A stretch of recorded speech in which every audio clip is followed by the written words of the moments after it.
Hey everybody, I'm Zach. And I'm Jesse. And you're watching Tesla Time News. Episode 311. On Now You Know.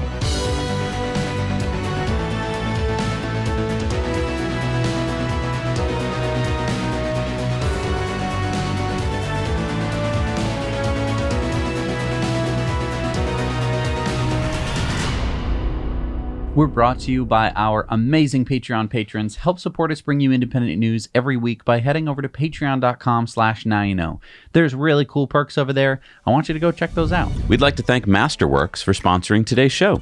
We all know Elon is a bit of a contrarian, but I think this takes the cake. Last week, he tweeted inflation might be trending down after seeing materials prices finally dip. And as much as I'd like to agree with him, I personally think inflation will still be hard at work, sucking away our savings for a while. That's why we've been talking on the Now You Know Investor Club about inflation hedges. And during my research, I came across an incredible article from Bloomberg. Just listen to this. There are few true inflation hedges, and crypto now has been knocked off of that role, but art can serve as an inflation hedge in almost any environment. Isn't that amazing? Art as an inflation hedge. Turns out that the last time inflation was this high, art had an average yearly appreciation of 33%, according to the WM All Art Index. That's even better than gold and real estate during that same period, and it's why Masterworks is seeing more demand than ever. They're helping people hedge against inflation by offering shares of multi-million-dollar art from some of the greats like Picasso, Banksy, and Basquiat. I actually made an account a few months ago when inflation was heating up, and it's been really cool to see them still produce results even as stocks are floundering. Because since 2019, Masterworks has sold 5 paintings with an average net return of 26.8% to investors. Bear market be damned. I think it's really smart what these guys are doing, and it's cool to see Masterworks opening up this market, especially since it's predicted to grow to $2.6 trillion over the next 4 years. Not to mention all the people that are currently looking for inflation hedges. If you're one of those people on the hunt, you're not alone, as Masterworks has seen demand spike in the last couple months.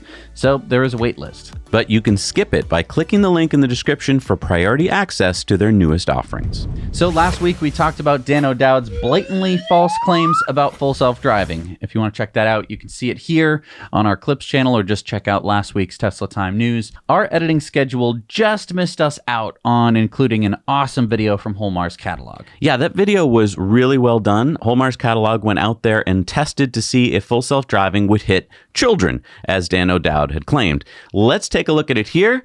Wait, what's going on? Yeah, it's actually a good thing that we didn't include his video. YouTube took it down. What?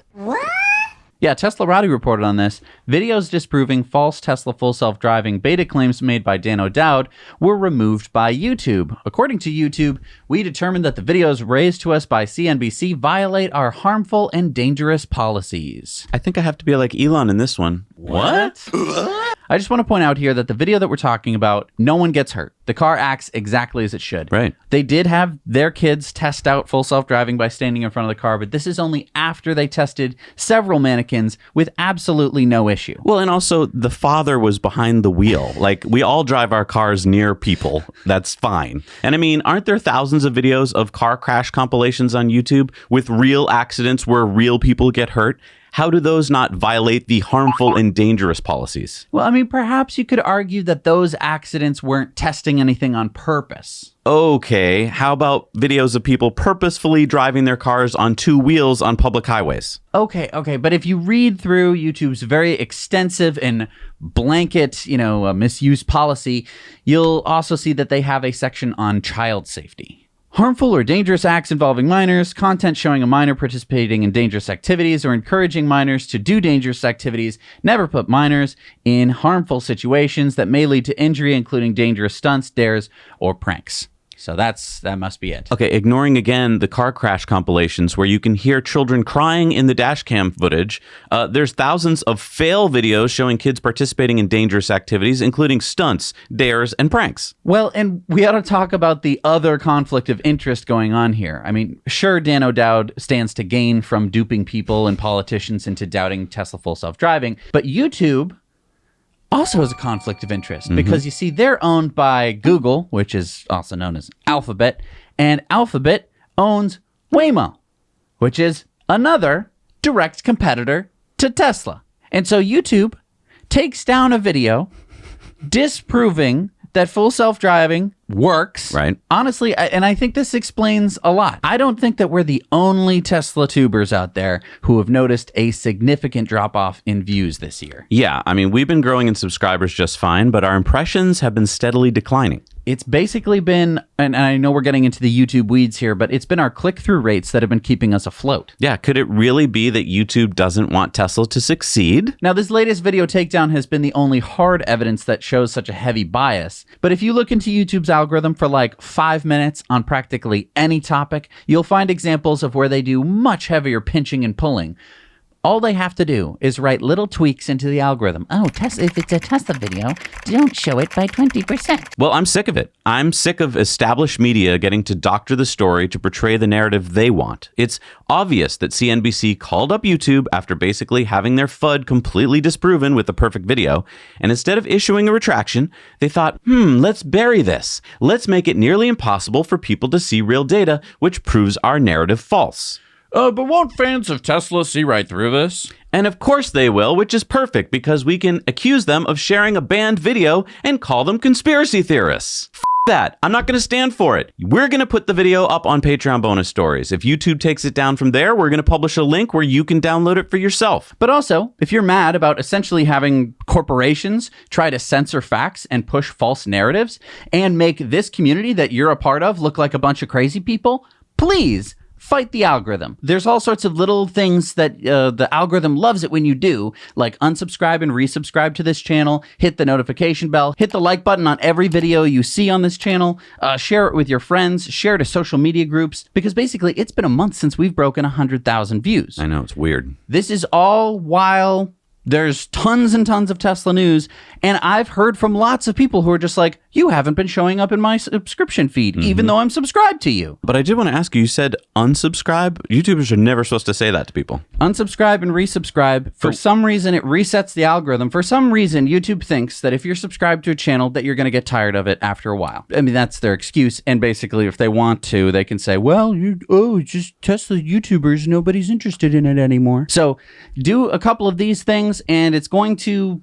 I mean, look, they can only change certain parameters in the algorithm if we're basically feeding it a lot more interest that they measure, because you watching a 1-hour video isn't enough. Hitting the like button, doing all of these things is going to hopefully amp back up that algorithm, and we can tell more people about these. I mean, it's obvious corruption out there. I know. I mean, this is getting crazy. They can add all the tweaks they want to our algorithm, but if we can all overwhelm it and push past it, the truth can get out. You can't handle the truth! Well, Elon tweeted out this week, FSD Beta 10.69 started rolling out to Tesla owners last night. This build is a big step forward. 10.69.1 probably end of week with wider release. 0.2 in a few weeks should be good enough to provide to all FSD Beta participants. Well, that's good news. Finally, we got a new beta. Good news, everyone! But did you read this one? What? Elon said, after wide release of FSD Beta 10.69.2, price of full self-driving will rise to $15,000 in North America on September 5th. Whoa. Current price will be honored for orders made before September 5th, but delivered later. Note, you can upgrade your existing car to FSD in 2 minutes via the Tesla app. So wait, it's currently at $12,000. Going up another $3,000. Yes. Tesla has done this before. Obviously, full self-driving used to cost $3,000, Yeah. $2,500 or something like that. And it's been steadily going up in That's price. what I paid for it, by the way, for Sparky, which still doesn't have it. Eventually, Eventually. Sparky's going to have it. Now, I don't know if this was a glitch or if it was planned, but last week, for just a few hours, Tesla allowed people using the Tesla app to sign up for access to supercharging for non-Tesla EVs. It appears that there were two plans, a 99-cent a month plan where you got a lower price per kilowatt hour, and a free plan where you pay per use and don't get a lower rate. So this was last Tuesday night, a week ago, and some people spotted it on the app, and then Tesla quickly took it down. We should mention that there is no physical way for non-Teslas to charge on the US Tesla Supercharger network yet, because Tesla hasn't modified any of their chargers and they haven't sold any adapters. But this is a sign that it's coming, and probably soon. I mean, Tesla wants to get some of that sweet, sweet federal cash, right?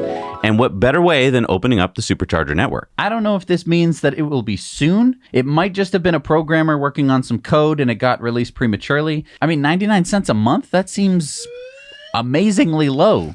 I think it was just a programmer putting in a placeholder. Okay, so you don't think that that's going to be the price? I mean, it seems too low. I mean, even like EVgo and Electrify America, they charge like $4 or $5 a month. But I mean, this could still be months and months away. Yeah, I mean, we're going to do a Patreon poll coming up to see what you guys think. But hang on there, buckaroo. Not so fast. What? Here in Germany, your precious superchargers that you're trying to open up access to non-Tesla EVs are deemed illegal. Why? They do not have a little kilowatt-hour counter on them. That is the law. Sorry, there's nothing I can do about it. Goodbye. What? Yeah, he's right. According to Handelsblatt, and this is, of course, translated from German, every charging station at which charging current is billed according to kilowatt hours must comply with calibration law in Germany, i.e., have a meter that precisely measures the charged current. This applies to public space, but also to company and private premises. But Tesla has a mobile app that tells you the kilowatt hours. Well, Thomas Werberpals, head of the Bavarian State Office for Weights and Measures, says, again, translated from German, the illegal operation is not hindered and not sanctioned. It was and is being worked toward a lawful state. So basically, the German government knows that Tesla is going to come up with a solution, and they aren't going to do anything about it for now. Yeah. I mean, I really hate stupid laws. So, but it's supposed to be a little counter on the. It's supposed to be a little screen. I mean, it makes sense. You're supposed to know what you're getting for what you're paying. But I mean, that does appear on the app. It's just that the law was written before people thought about apps, I guess. How was it written before smartphones? I don't know. Laws are stupid. As Elon says, like, there should be sunset clauses on laws. They should disappear after a certain number of years. And if we like them enough, we should reinstate them. But instead, our world is full of laws that just sit on the books for hundreds of years. But speaking of superchargers, J.D. Power just released their 2022 survey of public charging satisfaction. And Tesla Superchargers comes in number 1, of course. Public fast charging satisfaction, excluding Tesla, stayed flat from last year, even though there were more of them. Level 2 chargers dropped in satisfaction by 10 points. And I just want to point out this interesting little tidbit I found in the survey. The study finds that 1 out of every 5 respondents ended up not charging their vehicle during their visit. Of those who didn't charge, 72% indicated that it was due to the station malfunctioning or being out of service. So just read that as 20% couldn't charge? Yeah. Oh, by the way, Tesla destination chargers, which are level 2 chargers, they ranked highest among level 2 chargers. So basically the winner in both categories, high speed and level 2. This is what we've been saying. But don't open them up to non-Teslas. Let's take a look at the top 10 best-selling EVs in the U.S. for the first half of this year. Guess who's number 1? You'll never guess. Is it Tesla? It's Tesla Model Y with over 100,000 units. And by the way, Giga Texas, congratulations. 1,000 per week this week. They just added their 4th Gigapress. Wow. Followed by number 2 slot with Tesla Model 3 with almost 100,000 units. Ford Mach-E takes number 3 with about 18,000 units, followed closely by the Model S and X. So finally, we have a Model S killer, everybody. Congratulations, Ford. You've done it. You've killed the Model S. You can't believe it. Wow. Unbelievable. The Ioniq 5 gave the Model X a run for its money and came in 6th, followed by the Kia EV6, the Leaf, the Niro, and the Polestar 2. Interesting to note that even though other auto manufacturers increased EV deliveries by 58% during the first half of this year, Tesla only lost 1% market share. Tesla is still the leader with 68% market share in the EV space. Volkswagen entirely and Ford F-150 Lightning are not on the top 10 list, but that might change. We will have to wait and see at the end of the year. So up until last Thursday, you could plunk down $20,000 like I did back in 2017 for a pre-order reservation on the Tesla semi-truck. You no longer seem to be able to order the Semi, but Tesla has updated the site with a Get Updates button, and they changed some specs. Yeah, the Semi went from having 4 motors to 3. Oh. It will still accelerate 0 to 60 in 20 seconds fully loaded and have 300 and 500-mile battery options. You remember last week, Elon tweeted that the 500-mile version will start deliveries this year. So Elon, I will take mine in any color. I've cleared some driveway space for it, so I'm ready for delivery. Tesla added a short video of the interior instead of the single interior photo that was up before. I have been inside the semi-cab, by the way, and I love it, and I can't wait for it. Again, any interior color, fine with me. Tesla now says that instead of charging 400 miles in 30 minutes, the Semi will be able to charge 70% in 30 minutes. So that would be 350 miles on the 500-mile battery.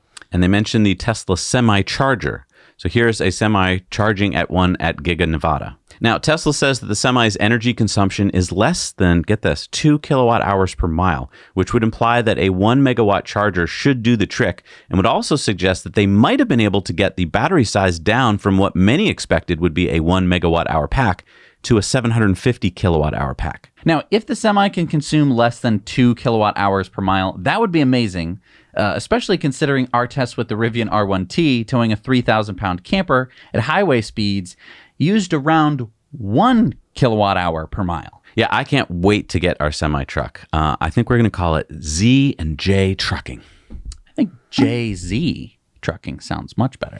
Do you think he'd endorse it? I don't see why not. So Ashok Alaswamy tweeted out, presented some of the recent work from the Tesla Autopilot team at the CVPR this year, especially about occupancy networks, our approach to solve general obstacle detection and using it to enable sophisticated collision avoidance. The full talk is here.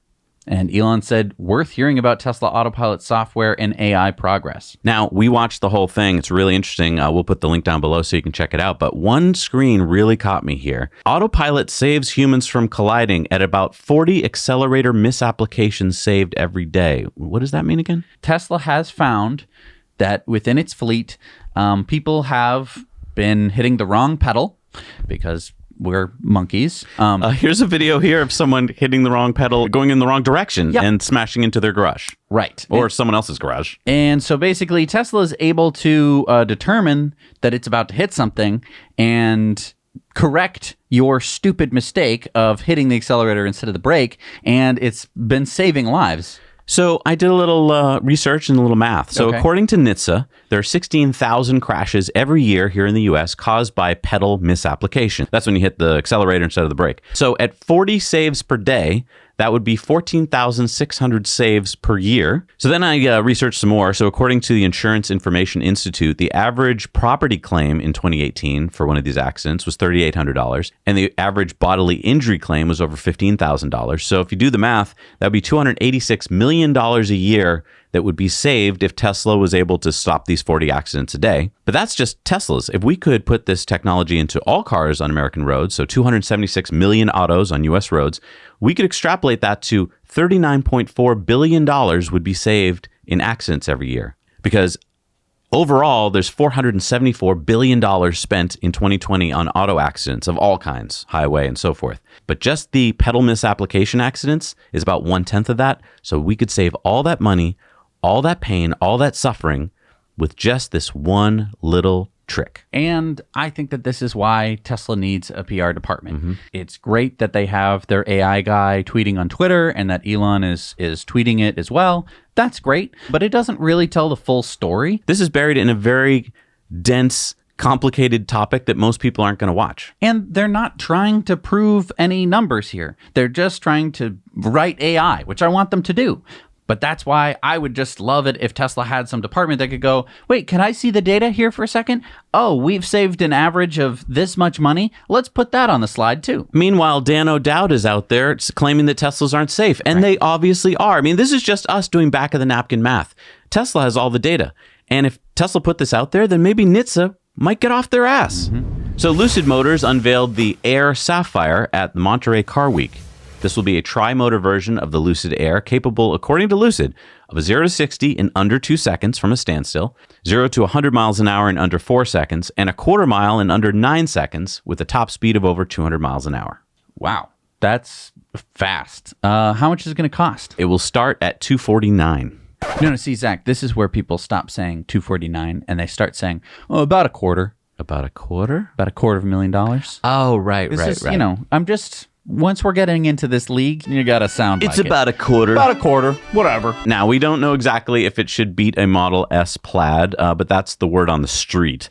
The Sapphire's got 200 more horsepower than a Plaid, but it is heavier. I mean, it costs almost twice as much as a Plaid. I would hope that it could beat it. Well, if Lucid can sell them, it could help save the company. They've been losing money hand over fist. This car might actually have a positive margin for a change. Obviously, they're just starting out, so losses are expected, but they certainly don't have an unlimited runway. Now, did we order the Sapphire? I forget. No, it's a quarter, remember? We don't have that kind of cash. Okay. But we did order this one. So I checked on our Ford online account this morning, and look what I saw. Our Ford F-150 Lightning Lariat with extended battery and tow package in rapid red metallic is built. Woo! Expected delivery is in about a week. Woohoo! Awesome. Also, I just learned that Ford F-150 Lightning owners are getting 250 kilowatt hours of free fast charging from Electrify America. Wow. 250 megawatt hours. That's like 2,000 charging sessions. That's like a lifetime of charging. I mean, that's... No, I said 250 kilowatt hours. Kilowatt, not megawatt. 250 kilowatt hours of free charging. But I mean, isn't that like 3 charging sessions? I mean, what's the point? I don't get it. Well, you know, it helps introduce Ford owners who have probably never charged before to the Electrify America network. Giovanni Palazzo, president and CEO of Electrify America, said, "Electrifying the F-150, America's best-selling vehicle, is a game changer for bringing electric vehicles fully mainstream. We're proud to have the F-150 Lightning and all Ford electric vehicles take advantage of Electrify America's growing coast-to-coast ultra-fast charging network to build range confidence wherever they travel. And don't forget, 1/5 of the time you get there, you won't be able to charge." That stupid f***ing network. And everyone who ever f***ing says to me, "Oh, Jesse, it's a great f***ing network. I use it all the time." You're a liar. But you won't be upset because it's free for 3 charges. Well, and it's even more free if you get there and you can't charge. There you go. That's a free charging session for you. So look, our Ford F-150 is going to have a 131 kilowatt hour pack. We don't really know what the charge speed is yet. I mean, Ford says up to 150 kilowatts. They say 15 to 80% in 41 minutes.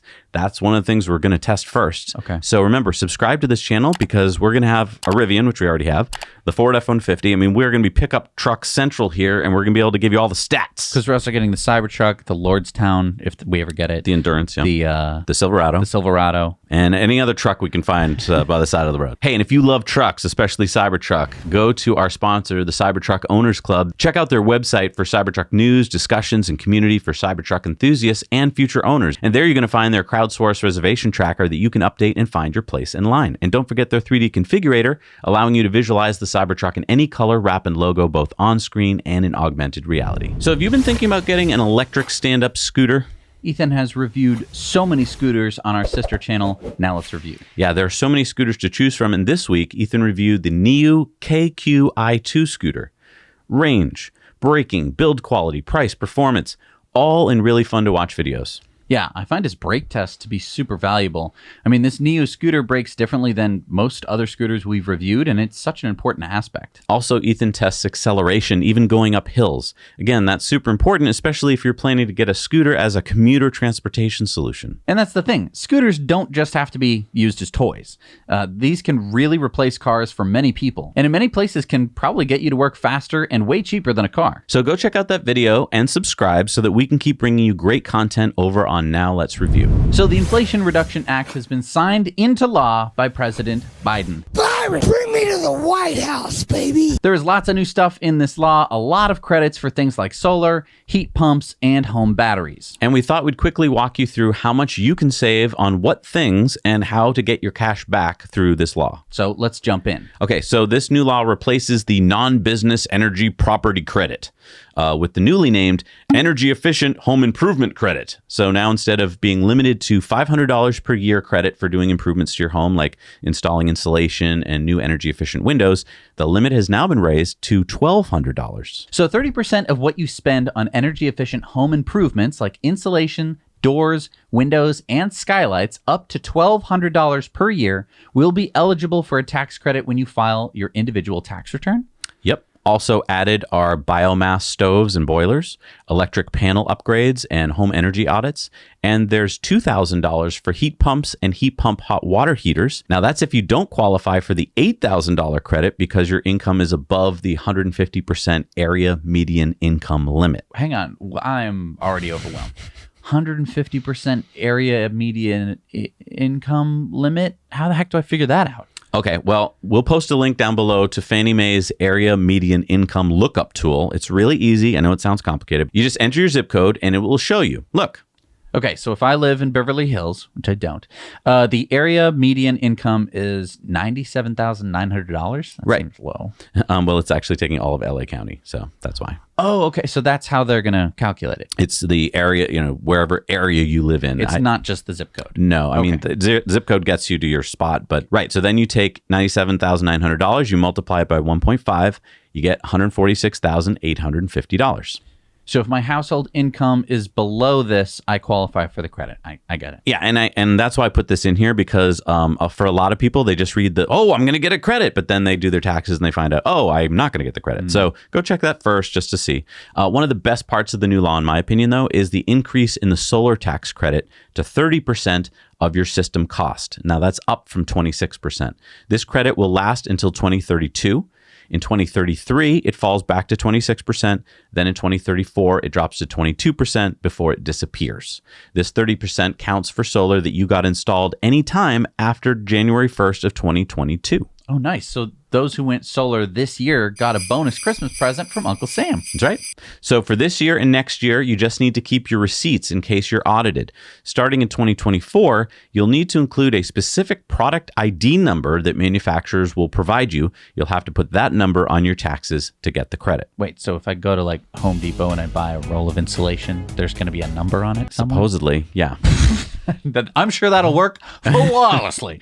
Well, what are you talking about? I thought it was on there. And then there's the $4.28 billion for the High Efficiency Electric Home Rebate Program. I thought we just talked about that one. No, so this is a different program.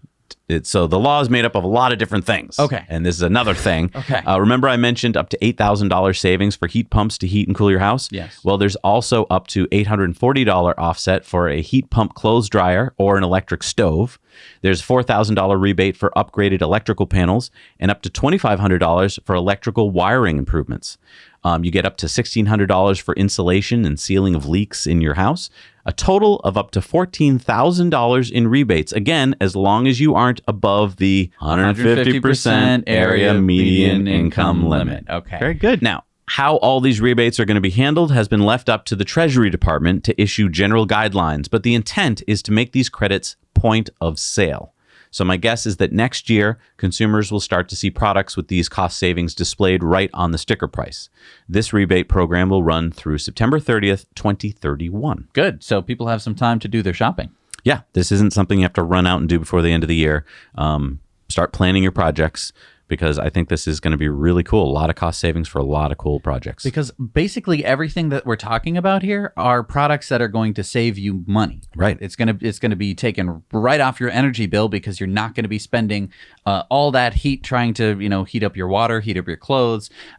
Heat pumps are amazing. If you haven't learned about heat pumps yet, you are missing out. It's like cheating physics. And speaking of tax incentives, the Department of Energy released a list of EVs that are eligible for the new $7,500 federal tax incentive. Wait. It says Teslas have manufacturer's sales cap met, but I thought the new law undid the cap. Yes, it did. This means that until January 1st of 2023, you can't get the $7,500 credit. But as we talked about before, next year and for 10 more years, you can. And what does reserve here mean?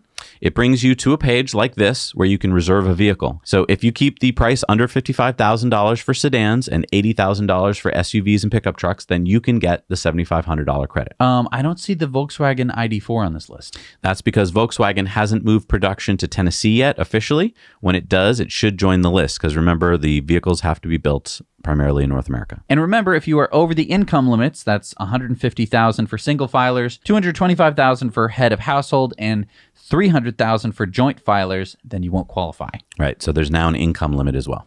But that one's not median. That is income, just 150%. Right. Okay, gotcha. So the hard limit. Yeah, hard limit. Interesting. Okay, I think most of you who have been watching the show for a while now have experienced this conversation. It goes something like this. Shouldn't you sell your Tesla stock? I mean, it's so expensive, and how is Tesla going to compete with Ford and GM? Well, Tesla is selling way more EVs than all those guys combined. Plus, they're a lot more than just a car company. Tesla is working on autonomous vehicles, robots, and Tesla is an energy company. Tesla's an energy company? What? I know. It's hard to explain to some people that Tesla is on the cutting edge of everything they do. Including having VPPs, or virtual power plants. That's when Tesla is able to aggregate the electricity stored in many people's power walls and use it like a peaker power plant when the energy grid needs power quickly. Tesla just showed this in real life on August 17th in Southern California when 2,342 Powerwall owners on the PG&E grid and 268 homes on the Southern California Edison grid participated selling 17.5 megawatts to the grid, and each earning about $2 per kilowatt hour. Yeah, and I mean, I've been doing that all this summer because my grid allows me to do that too. So just about every day in July, my grid took my power walls, let them charge up with solar all day, and then at about 3 o'clock or 4 o'clock, it took like all the way down to 20% out of my power walls, shipped it to all my neighbors, and paid me for the right to use that. Well, that's California, but what about Texas?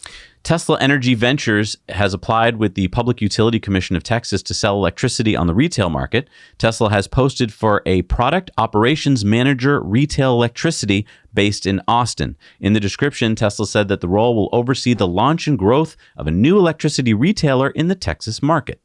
So is this a VPP? I mean, it looks like it's only going to become a utility. Well, let's talk about being a utility, right? There's two ways to be a utility. You can either own some power plants or virtually own some power plants. Virtually own the power plants? Okay, well, you can either have physical solar farms or physical gas peaker plants or virtual solar farms on customer roofs. Okay. And then Tesla is going to be a retailer, which means that I could sign up for Tesla Energy Ventures in like Texas. Probably. And then I could get a bill from Tesla and they could have whatever rate they deem proper. Could be, or it might be that Tesla just starts as being a provider during just peak points, to the grid. Selling to other utilities. And selling to other utilities. That's when you get the most per kilowatt hour. So my guess is they're going to start there, and then maybe eventually they'll, have solar farms or aggregate people's roofs or whatever. None of this is new for anyone living in South Australia, of course. But it's cool to see that they're going to be doing it in lots of different grids. And I just want to point out, this is a new revenue stream. So Tesla has the energy division where they sell solar and batteries. This would be a completely new way for Tesla to make money. And that's another thing that analysts out there never talk about. Along with VPPs, we also talk a lot on this channel about V2G. That's vehicle to grid. And that's the ability to use the energy stored in your electric vehicle battery to power the grid. And if you think we're crazy and V2G is just some pie-in-the-sky crazy talk, well, then you might want to think again, because now Duke Energy, one of the largest utilities in the country with over 7.4 million customers, and Ford Motors have partnered in a program to use F-150 Lightnings to power the grid. That's right. Duke is petitioning the North Carolina Utilities Commission to allow utility customers to use their Ford F-150 Lightnings to connect to the grid and supply energy back to the grid to help ease demand during peak periods. Ford's Chief Policy Officer and General Counsel Stephen Crawley says, Ford's electric vehicles are unlocking new possibilities in energy management for our customers, becoming valuable energy storage sources that are changing the game on the benefits an EV can deliver. Alongside Duke Energy and our mutual customers, we're working to fine-tune and expand these capabilities that will not only power their lives, but also accelerate the development of a less carbon-intensive grid. Duke Energy is hoping to lower lease payments for Lightning owners who join the program and will start with a 100 customer pilot program in the Carolinas. So this is one way that V2G can work. Basically, that the utility is going to help offset the lease price of your vehicle, which is kind of an interesting way to do it. But obviously, there's a million ways to change money between hands. This is probably the lowest tech way to do it. If you just say, basically, you have to plug in your vehicle this many nights a week, and we'll give you a break on your lease. That way, they don't have to constantly check things, probably because they don't have the technology yet to do the checking like Tesla can. Yeah, so I'm really excited to see where V2G is going to go, but I think that this is just another step in the right direction. Because, a Ford F-150 is going to have a big battery. That's true. You know what you're looking at here? I know. The set of a new Mission Impossible movie. Is this one of those server rooms of a billionaire business mogul who's trying to take over the world, and then Tom Cruise has to sneak in and destroy it without getting caught? Well, you're not that far off. It's a big computer. I'm a computer. But this one is real. This is Tesla's supercomputer. It has 7,360 A100 GPUs, making it the 7th most powerful computer in the world. Tim Zaman, Tesla's engineering manager leading the AI infrastructure and AI platform, confirmed that Tesla recently upgraded the computer and is looking for smart engineers to join the team at the upcoming MLSys conference in person August 29th through September 1st at the Santa Clara Convention Center. So this is part of the Dojo training computer that's using its neural net to train Tesla FSD AI? Yeah, we should hopefully learn more about it during AI Day number 2 on September 30th. Which I think, by the way, we're going to be live streaming. And I just talked to my buddy Tom Nash and I think he's going to be joining us for that. Oh, that'll be fun. So that should be really fun. We'll get you more details as we know about it. So that'll be on September 30th. Block out your calendars and buy some popcorn. And speaking of blocking out your calendars, and again, if you're a smart engineer, you might want to go to this conference in person. It's not online. August 29th through the 1st, because I bet Tesla will be signing up people for jobs. That's exciting. All right. So have you ever seen one of these? A dune buggy. It's actually a kit car made by the company Manx from the 60s. It's based off of the old VW Beetle. Okay. Well, after about 60 years, some going in and out of business and corporate mergers later, the Manx is about to be reborn as an EV, the Manx 2.0. I don't get it. Was this a popular car? Because I don't think I've ever really seen one. Try to pretend that you're not from the East Coast, Dad. But yeah, I think most people's experience with these would probably be just from like Grand Theft Auto. Wait, so now it's going to be an EV. Do we have any stats? Yeah, so you can either get the 20 or the 40 kilowatt hour battery for 150 or 300 miles of range, respectively. And you might be saying, how is that possible for such a little battery? Only 1,500 or 1,650 pounds. The 40 kilowatt hour one should be able to go 0 to 60 in 4.5 seconds. Well, hey, you know what? I think we should try and get one and try it out. Are you sure? We don't even know how much it costs. It's been ordered. What? Yeah. This looks fun. I want to try it out for our viewers, so we're on the list. Okay. So that was a $500 deposit? Yeah, but it's fully refundable. Okay. I mean, why not? Yeah. I mean, we're going to have a bunch of trucks. We're going to have the We Cybertruck, need the something to tow semi-truck, it. the You're right. roadster, Yeah, we need and to then tow a something. dune buggy. Okay, I see. I mean, because butts and seats. That's you know? true. So we can roll up with the truck towing the dune buggy and There you go. go Or maybe it's dooning. in the semi-truck, trailer. All right. It looks fun. You're right. All right. We'll try it out. When's it coming out, by the way? Hopefully 2024. So around when we get the Silverado. Hopefully. All right. One of the stories we skipped back in January during CES was this one about the Indi One. Right. I mean, we've been to this sort of thing before, and it just feels like anybody willing to make a mock-up out of paper mache, Bondo, and automotive paint gets to roll their thing out onto the floor, and everyone gets to ooh and ah at it, even though it doesn't drive. Yeah, it makes it really hard to pick what's real from what will never get made. And this might be in the latter category. Indi EV, or Independent Electric Vehicles, debuted the Indi One earlier this year. I mean, it looks like just another EV.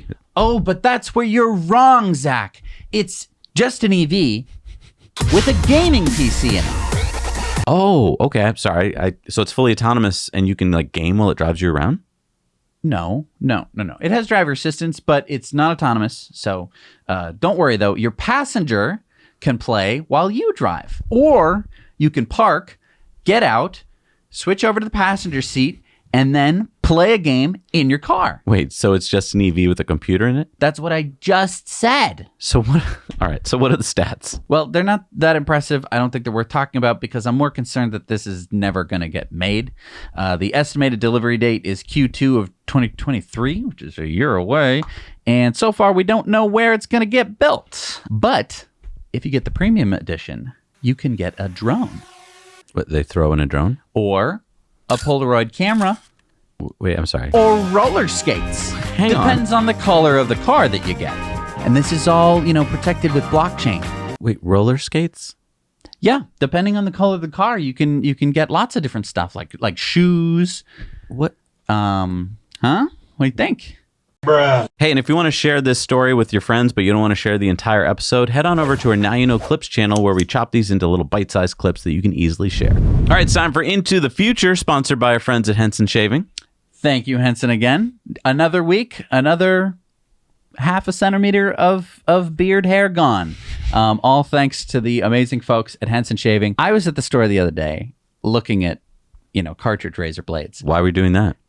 Just giggling to myself because I am saving a fair bit of money by switching to Henson. You can use little double-sided razor blades. They cost like 10 cents each. They have two sides. And so you get the first 100 free if you use our code Now You Know when you check out. So head on over to hensonshaving.com and you'll see what we mean.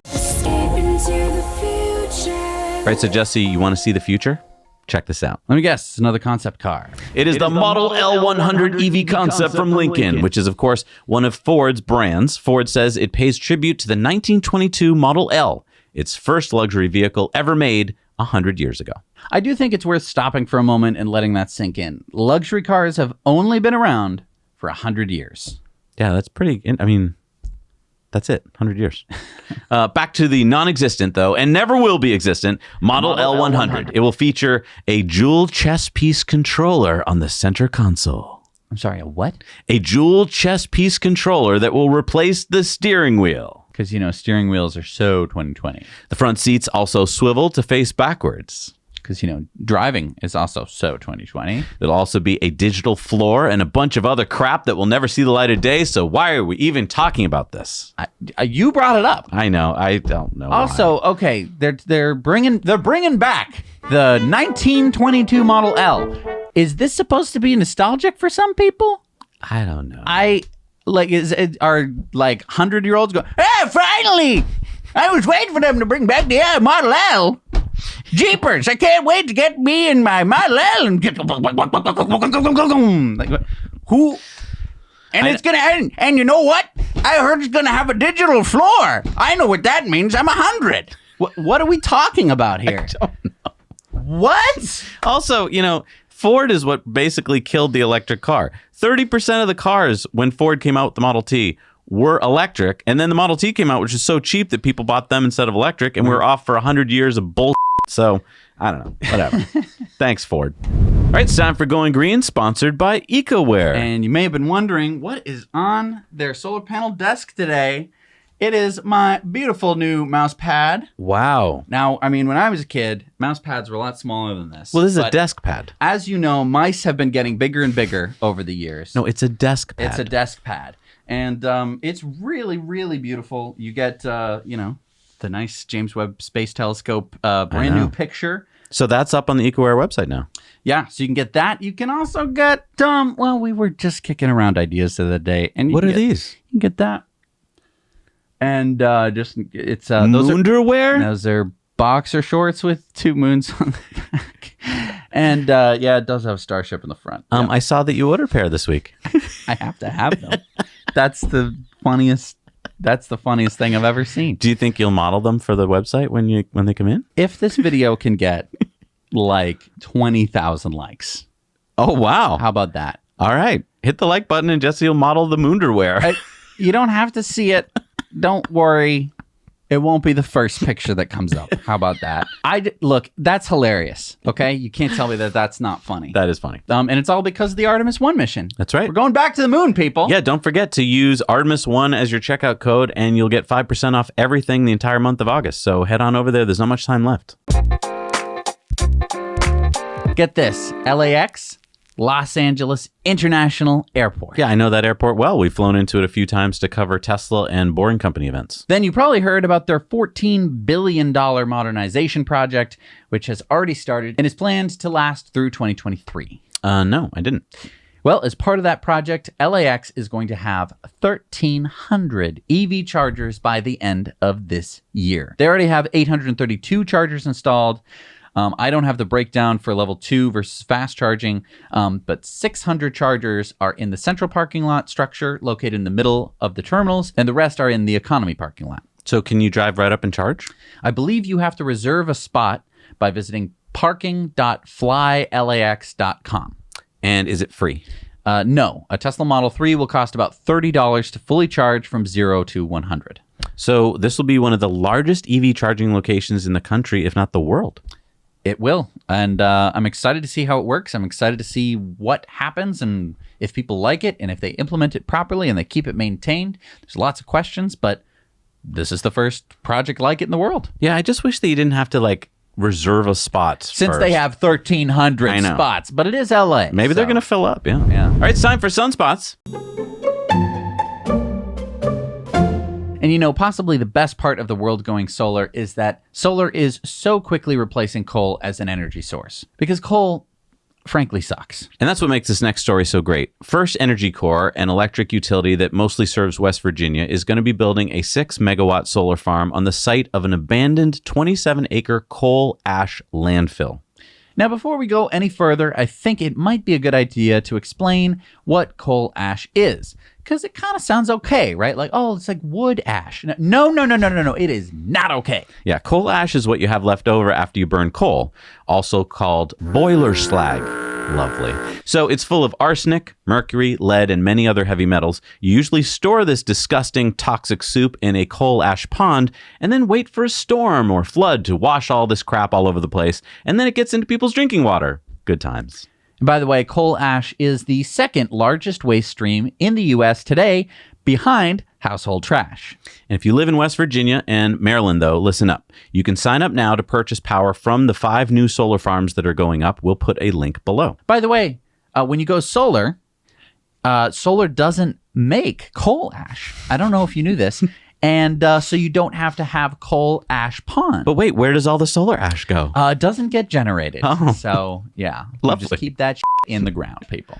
And if you'd like to get solar on your roof because you don't want to have any coal ash ponds near your house, go check out our friends at EnergyPal. In fact, we have a testimonial here from someone who has used EnergyPal. Hi, this is Zach in Chelmsford, Massachusetts. I worked with Lincoln at EnergyPal to get sun power panels on my house earlier this year.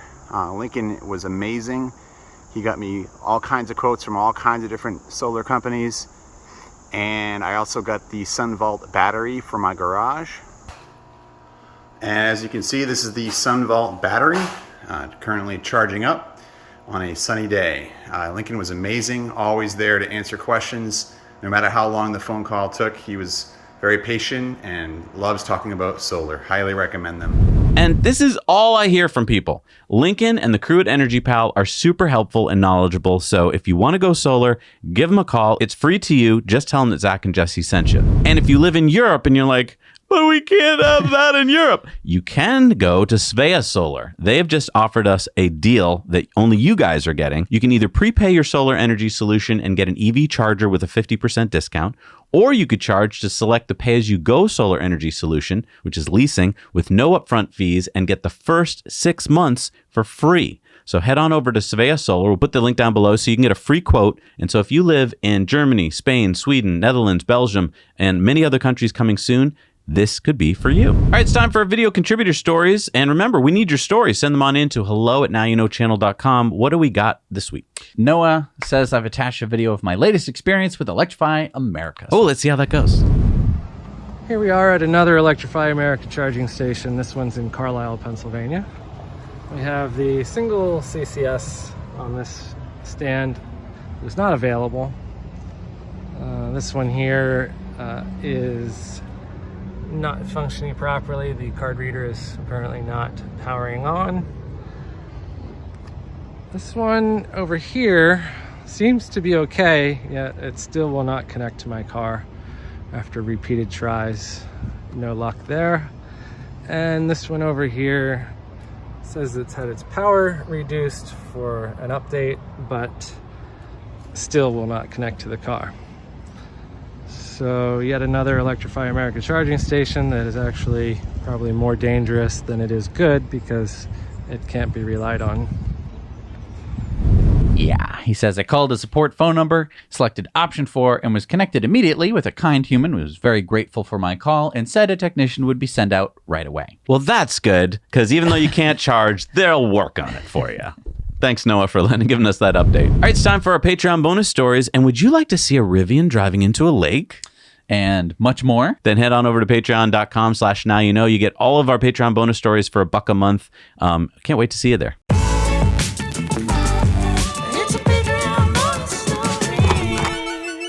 All right, we're back from our Patreon bonus stories, and it's time for our shout-outs. These are the people that support us at $5 a month. They get their names on the end credits at the end of the show. Who do we got, Jess? Got Vladimir Ushakov, Dennis Matthews, Javier Lopez, Psycho Smock, Jacqueline Joseph, and Roger Holder. Thank you so much for supporting us. Can't do this show without you. Now, we had a Patreon poll this week. What was the question? Do you think that Tesla is going to be opening the Supercharger network soon to non-Tesla owners? Oh, right, because there was that leak in the software. And what do people say? It was very close. People are saying Tesla is not that close to opening the Supercharger network because there's no way to plug in a non-Tesla in North America to a Supercharger. I mean, they're usually right, so. But just 2% less said that it's very close. Ah. So it's we don't know. hung jury. We don't know. All right, it's time for Elon's tweets of the week. And I think this explains why NHTSA has been such a pain in the butt for Tesla. Holmeier's catalog tweeted out, even NHTSA is sick of safety score. And this letter basically saying that NHTSA owns a Tesla. They've been driving in 99 and they can't get FSD beta turned on. So Elon said, okay, we'll turn it on. That could explain a lot. It could. Yeah. Tesla tweeted out first Model Y deliveries in Australia and New Zealand, and a lot of happy new customers there. That's awesome. Lex Friedman said, when people ask me who I voted for, now you know. Wait, he voted for us? No, he voted for Odin because Odin has kept the ice giants at bay. Elon said, to be clear, I support the left half of the Republican Party and the right half of the Democratic Party. Also, I'm buying Manchester United. You're welcome. The soccer team? He's buying it? For real? Is this real? People who know more than I do about people soccer. in Manchester. Tell me what's going on. Yeah, is this just like a joke or a buy meme? a pint. Doge Norway tweeted out, journalists in the 1990s versus journalists in 2020. People are being rude to me on Twitter. James Stevenson said, hey, Elon, will Teslas ever be able to automatically adjust the side mirror settings for new drivers based on 3D position of the driver's eyes plus comparing against the fleet's internal camera data in side mirror settings? Elon said, yes, but side mirrors won't be needed in a self-driving future.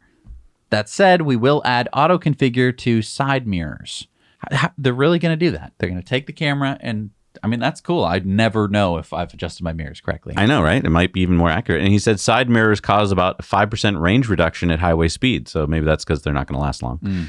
Sawyer Merritt said, are we still going to be legally able to take off the side mirror of the Cybertruck after delivery? Elon said, modifying your car after delivery is legal in America, so yes. But hang on. Don't you have to get your car inspected in most states like every year, every 2 years? And wouldn't they check to see if you had side mirrors? Look, if you know more than I do about this, please comment below and let us know what you think. Velcro. Oh. Chain Chomp 13 said, everything needs a villain, and real life is no exception. That leaves us with the question, who is the villain of real life? Elon says, entropy. Oh, entropy. Which is the physicists, I mean, that's how the universe is going to die. It's true. So that's the real enemy. That's the real enemy. SpaceX tweeted out, separation confirmed. Dragon will perform 3 departure burns to move away from the space station. And look at these beautiful photos of Dragon. Elon tweeted out, nice letter from Bill Nix, who would have been my professor at Stanford if I hadn't put grad studies on permanent deferment. And then Elon said, might need a new P.O. box after tweeting this, because... Quick, write your letters! Zach said, just finished my first drive with full self-driving beta 10.69. It handled the turn perfectly near my house that 10.12 was struggling with. It's accelerating much better and visualizations seem crisper. Also, its steering is noticeably smoother than before. Super impressed. Elon said, Tesla Autopilot team did great work with 10.69. Some point releases needed for polish, so 10.69.2 should really shine. And Chuck Cook said, hey, Twitter, early Sunday testing of my unprotected left turn on FSD beta 10.69. And Elon said, glad it's working out. Thanks for giving us this tough case to solve. That's what field testing is all about. This early version of 10.69 is being extra cautious, so waits for a moderately big gap in traffic to cross. Upcoming releases will do better in heavy traffic. And then Elon tweeted out this poll saying tunnels.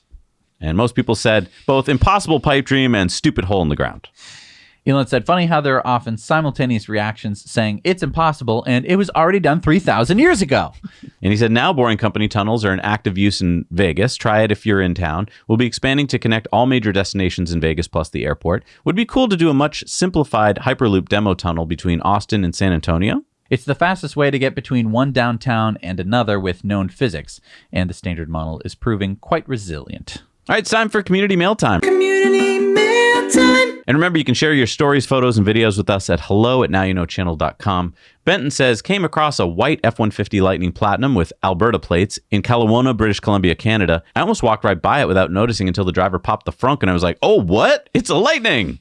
Andrew says, spotted this sick Porsche Taycan in Melbourne, Australia today.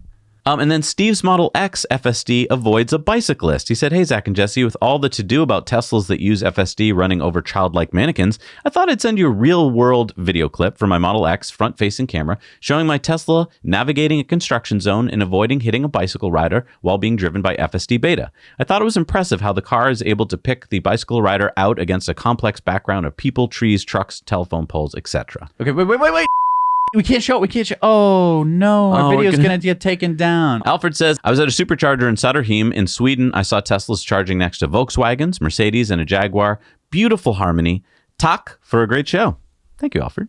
And you know what? I don't think Elon thought about this when he said that he was opening up superchargers. Check this out.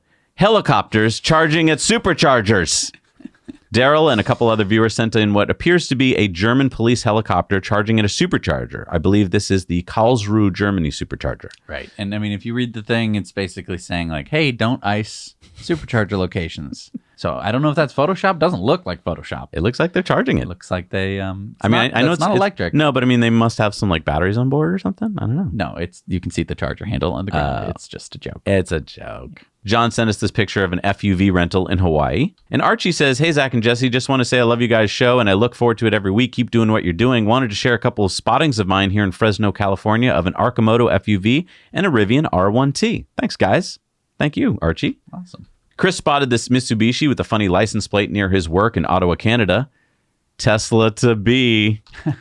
Alden spotted this Ford E-Transit Walmart delivery van in Chicago. He says, it's the first time I've seen a Walmart delivery van in the city and was happy to see it's electric. Thanks for all the content you put out each week. I love the show. And David sent us this R1S picture at an EV Go charger outside of Winco grocery store in North Las Vegas. I'll also remember we're getting our R1S fairly soon, so make sure you subscribe. Jason sent us this orange Model Y spotted in Orange County, California. That's good. And speaking of Model Y, our friends at Avoto, our favorite Tesla rental company in Canada, they have a new 2022 7-seat Model Y available for rent in their new Ottawa location. They also have more Model 3s as well in Montreal. And if you'll be there for a long time, they could bring the Model Y to Montreal for you. So go to their website, avoto.ca, if you'll be heading up north to Canada soon. Also tell them that Zach and Jesse sent you, and they'll give you a 10% discount. Oh, wow. Nice. All right, it's time for Supercharger reviews. Let's see what we got out in the world. Hi, Zach and Jesse. This is Philip from Brussels, Belgium. So we are now at the Docks Mall near Brussels. This is the plaza actually. Quite a big mall. There's restaurants, food trucks, sometimes clothing store. There's even a cinema, electronic store, and on this side there's a brand new V3 supercharger. They call it an urban supercharger.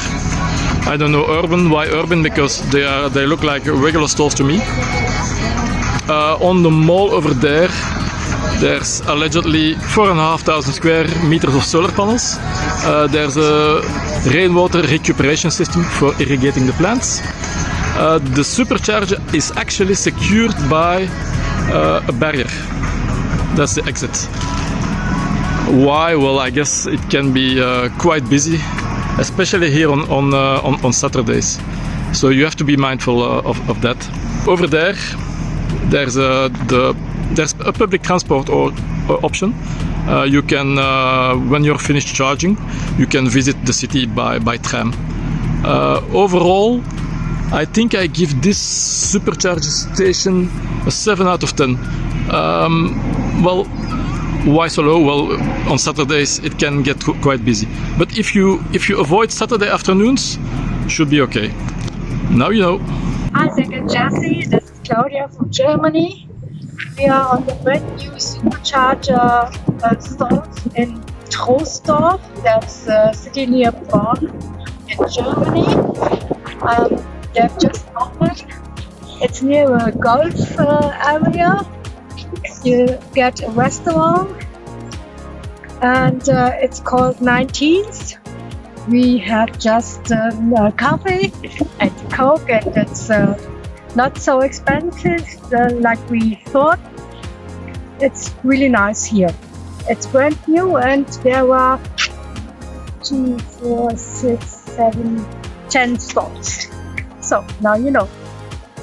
Hey, Zach and Jesse, this is Dennis at the 12-stall version 2 Superchargers at St. George, South Carolina, which is near Savannah. And you tell me that some of these are out of order, and I guess you can tell by the cables hanging over the top which ones are. But amenities are around. We have a food line here for groceries, and not too far away is a Hardee's, a McDonald's across the street, and a Taco Bell. I'd give the place a 8 out of 10. And pretty good. Now you know. Hey, Zach and Jesse. This is Kevin from Colorado at Denver's newest Supercharger location. There are 16 V3 Superchargers here, not all accessible at the time of this recording, as this site is still under construction.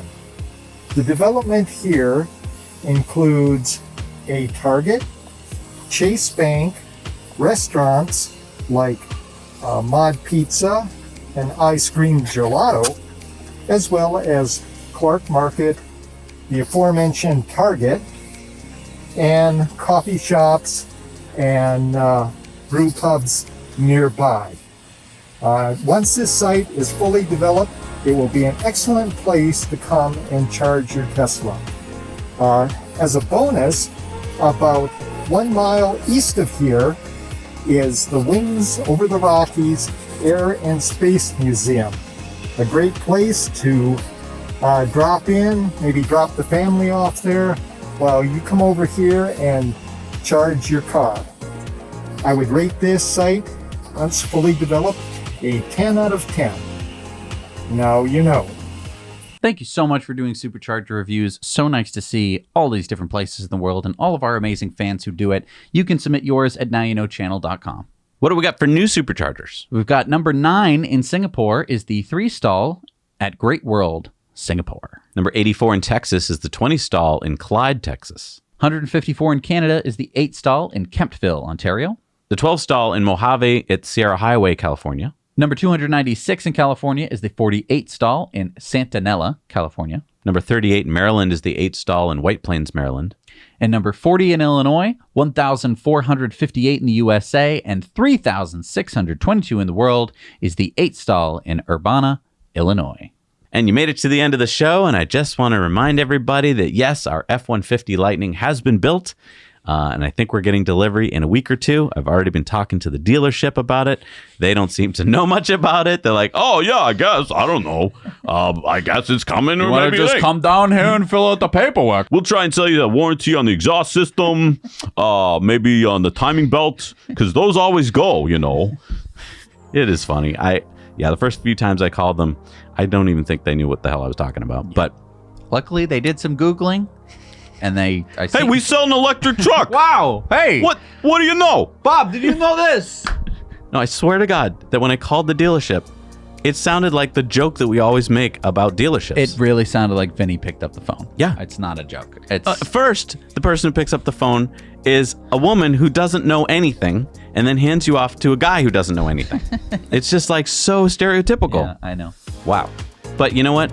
We couldn't be doing this without all these people right here. And you might be like, well, Zach and Jesse, you must be rich buying all those pickup trucks.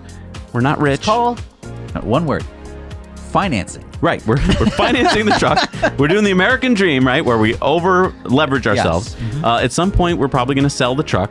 But we need to show you the truck first. And I didn't want to just get a truck from Ford that was like, well, you guys can borrow it for 2 days and don't say anything bad.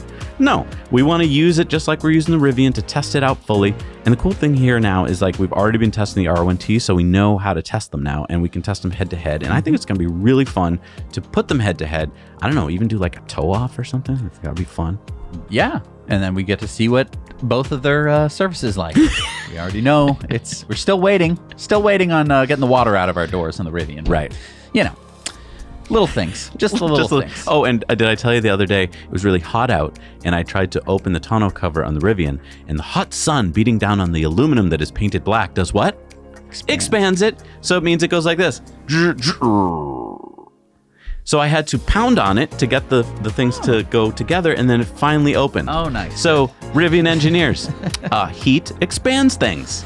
Good job. Oh, interesting. Yeah, there wasn't enough play. Interesting. Yeah, but hopefully you'll keep your Rivian in a cool garage because it's an adventure vehicle. That's what you're supposed to do. My God. All right, we'll see you next week. Now you know.